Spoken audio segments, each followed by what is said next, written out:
Alors, bonjour à toutes et à tous. Nous vous souhaitons la bienvenue à cette séance d'information sur la réforme APE, dont une partie sera axée sur le secteur de l'enfance. Cette séance d'information est organisée par la FIP et par la CODEP.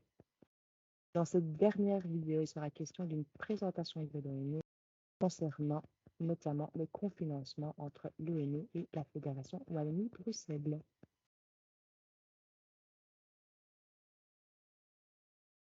Bonjour à tout le monde, c'est toujours un exercice étonnant en ne voyant pas le public, mais voilà. En n'ayant qu'une demi-heure, on ne sera que deux intervenants, mais mon collègue Michael Ballasselar est dans l'Assemblée et le cas échéant pourra participer aux questions-réponses. Donc voilà, je crois que d'une manière générale, l'information principale est évidemment celle du forum, puisque c'est le gros changement qu'on attendait après plusieurs essais pour le moment. Juste peut-être commencer par rappeler que, évidemment, dans le secteur de l'accueil de l'enfance, que ce soit l'accueil temps libre ou l'accueil petite enfance, évidemment, les APE sont une source importante du financement sectoriel. Et donc, évidemment, le dossier n'est évidemment pas léger. Et donc, il faudra effectivement être très attentif à ce que les objectifs de la réforme APE, notamment un objectif qui est vraiment fondamental aux yeux de tout le monde, c'est-à-dire la neutralité pour les employeurs du coût, puissent également ne pas avoir un effet pervers dans les mécanismes de cofinancement de l'ONE. Et donc, c'est un peu le sujet qu'on voulait aborder avec vous aujourd'hui, mais en distinguant bien les situations où des postes font l'objet d'un cofinancement APE-ONE, ça veut dire que les normes de subventionnement ONE impliquent que lorsque les APE sont présents sur un même poste, il y a une déduction du subside ONE par rapport à la contribution APE en points et en réduction de cotisation sociale. C'est évidemment une situation différente qu'on abordera nettement moins aujourd'hui, mais là, effectivement, c'est tout l'impact de la neutralité budgétaire de la réforme APE. C'est que les postes sans cofinancement ONE, évidemment, sont évidemment en principe non impactés puisque les enveloppes les contiennent également. Et donc, l'intervention qu'on va faire aujourd'hui porte principalement sur les postes cofinancés. Alors, évidemment, on vient dans l'enchaînement, dans la suite de ce que la réforme menée par le Forum se met en place. Et donc, aujourd'hui, on est en train de travailler avec le Forum pour bien voir un petit peu quels sont les tenants et les aboutissants et pour pouvoir bien appliquer la gestion des cofinancements en cohérence avec les principes de la réforme APE. Donc un travail est en cours avec le Forum et un travail est en cours au sein de l'ONE, je dirais sur deux points. D'abord les mesures d'impact et deuxièmement, une fois qu'on aura déterminé la manière de fonctionner précisément avec les cofinancements, il y a aussi tout un volet aspect technique à prendre en charge, à prendre en compte. Effectivement, mais dès lors que ça va avoir un impact sur les subsides, ça implique qu'on modifie les demandes de subsides, qu'on explique comment on doit mentionner les informations à l'avenir et que les outils informatiques soient adaptés en conséquence, le tout pour début 2022. Voilà, c'est juste un peu pour poser le cadre général. Et donc, pour la suite, on va avoir deux interventions, une partie sur l'accueil petite enfance que je ferai moi-même et la deuxième partie sur l'accueil temps libre qui sera présenté par monsieur Laurent Didier. Donc voilà, en ce qui concerne l'accueil petite enfance, juste le rappeler en termes de scope, mais qui est concerné principalement les crèches au sens nouveau de la réforme des milieux d'accueil, c'est-à-dire l'ensemble des milieux d'accueil collectifs subventionnés dans le cadre au minimum du modèle de destination concernant le subside d'accessibilité ou le subside d'accessibilité renforcé, en ce compris tous ceux qui ne seraient pas encore transformés en crèche, et donc il reste quelques prégardiennats, MCAE, etc. qui sont concernés. Les SASP, les services d'accueil d'enfants malades et dans une moindre mesure les services d'accueil d'enfants qui pourraient, le cas échéant, avoir des postes APE dans leur personnel d'encadrement psychomédico-social. Mais là, c'est plus à la marge. Alors, dans la manière dont l'ONE va aborder la gestion des cofinancements, nouvelle version, je crois qu'on essaie de développer un certain nombre de principes de base, de principes généraux. Le premier, c'est d'essayer de rester en cohérence avec les objectifs de la réforme APE. et donc d'essayer vraiment d'éviter tout impact dans la gestion des cofinancements qui ne tiendrait pas au principe de neutralité vu par la réforme, par exemple, et d'essayer que le tout soit le plus cohérent possible. Deux, dans la même logique, pour les cofinancements, l'approche que l'on mettra en place visera à une neutralité pour les pouvoirs organisateurs et pour l'ONE, j'insiste. Donc ça veut dire que l'objectif, c'est que les montants déduits précédemment ne soient ni plus ni moins élevés que ceux qui seront maintenus et déduits demain. C'est extrêmement important, d'une part, et avant toute chose, évidemment, pour les pouvoirs organisateurs qui ne doivent pas voir, à l'occasion de la réforme APE, leur financement ONE se réduire, mais même chose pour l'ONE et le budget de la communauté française. Si on veut pouvoir continuer à financer, il faut évidemment que la réforme n'ait pas pour impact d'aggraver le montant de la gestion par l'ONE de manière significative. Donc ça, c'est un premier point. Le deuxième point, c'est les modalités techniques. Donc la manière de gérer les choses, ce à quoi on travaille, c'est de rechercher la plus grande stabilité et le moins de changements possible, le moins de charges administratives possibles. Parce que par ailleurs, pour plein d'autres raisons, il y a déjà pas mal d'évolutions qui sont en cours ou qui sont en cours de préparation indépendamment de la réforme APE. Et donc, je crois que l'objectif est d'essayer de ne pas bouleverser trop la gestion technique des demandes de subsides. Autre élément important, le Forum l'a expliqué, la réforme APE s'inscrit dans un processus de digitalisation au niveau du Forum et qui va s'accroître avec la mise en œuvre de la réforme. Chez nous, du point de vue ONE, on tombe en plein aussi avec un processus de digitalisation des demandes de subsides. On vient à peine pour les crèches de passer à la demande de subsides électroniques via les logiciels ProENE et mon équipe. Évidemment, ça veut dire qu'on va devoir adapter, mais pas arrêter, les processus d'introduction en ligne, plutôt, mais donc on ne va pas revenir à du papier ou remodifier les choses, on va devoir adapter le processus digital chez nous. Alors, autre point dans les principes de base, concrètement, je vous le dis, pour le moment, on travaille en interne et en externe. Il y aura également un travail avec les fédérations patronales pour voir comment on va finaliser l'ensemble des mesures techniques. Mais concrètement, on peut déjà annoncer le calendrier suivant en termes de travail. Dans la foulée des informations Forum, dont celle-ci, une première information globale sera adressée à l'ensemble des pouvoirs organisateurs dans le courant de la semaine prochaine, qui fixe un peu les principes que je viens d'énoncer et surtout la volonté de stabiliser au niveau financier.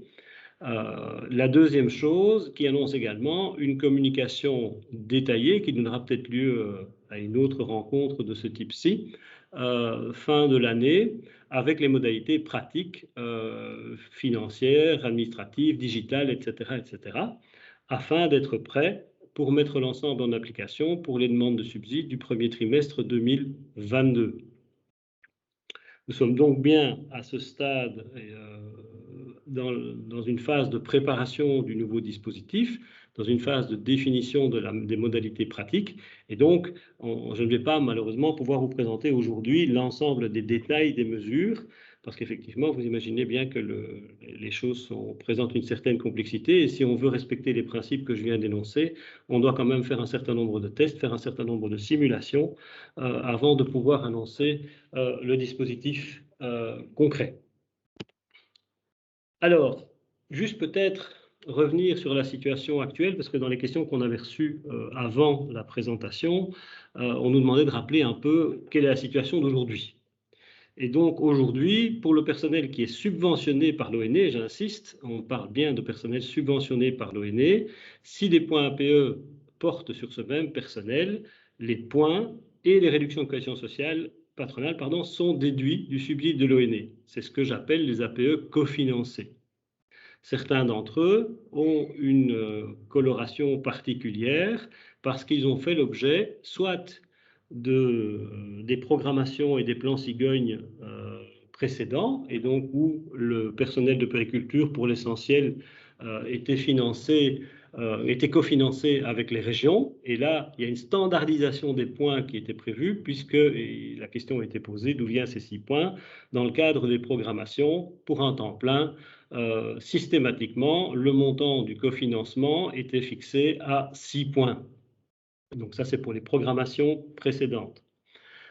Même chose dans le cadre des transformations qui ont eu lieu dans le cadre de la réforme APE, l'autre réforme APE.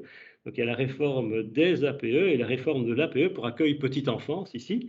On a transformé un certain nombre de milieux d'accueil en récupérant des points APE qui étaient disponibles dans le cadre des anciennes versions des milieux d'accueil. Exemple, quand je transforme une MCAE où le personnel n'était pas cofinancé, eh bien, le personnel qui est financé maintenant en crèche, mais qui était sous statut APE, la même déduction, une déduction s'opère également pour les points APE.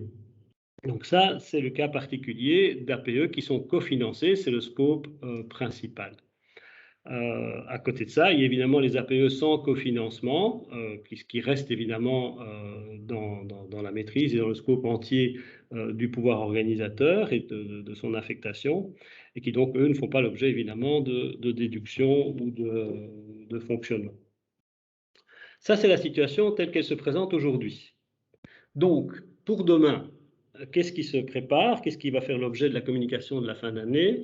C'est de communiquer à chaque pouvoir organisateur, pour chacun de ces milieux d'accueil, le montant qui sera déduit et les modalités pratiques de cette déduction par rapport au subside ONE.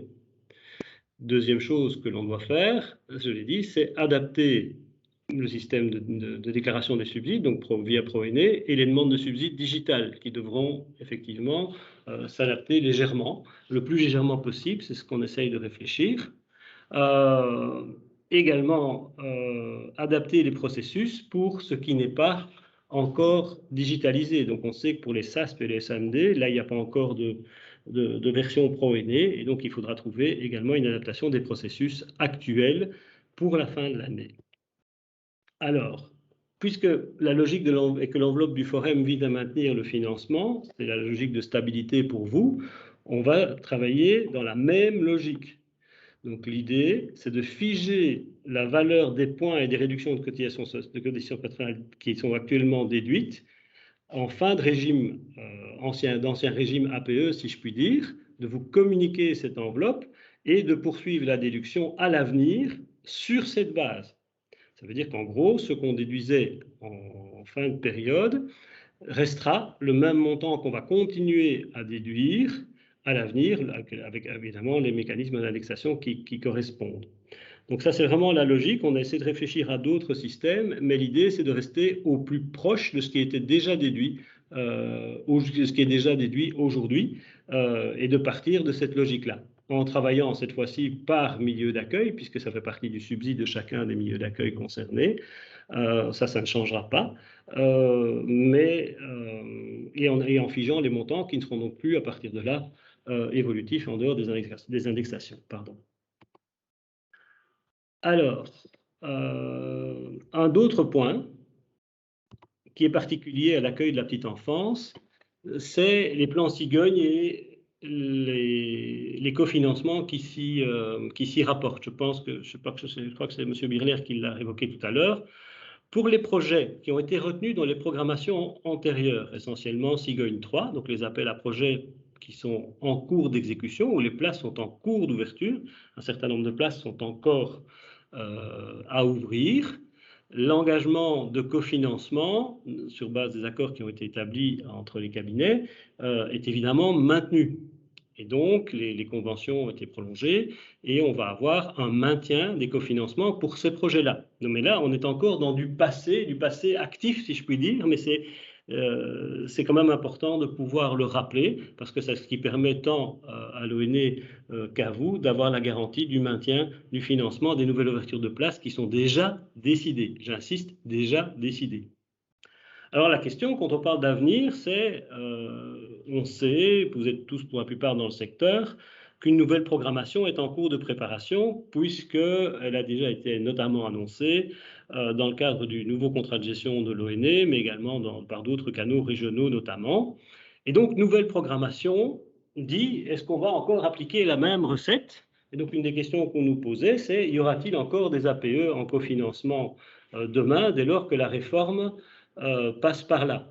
Les négociations sont en cours pour le moment entre le gouvernement wallon et le gouvernement de la Fédération Wallonie-Bruxelles.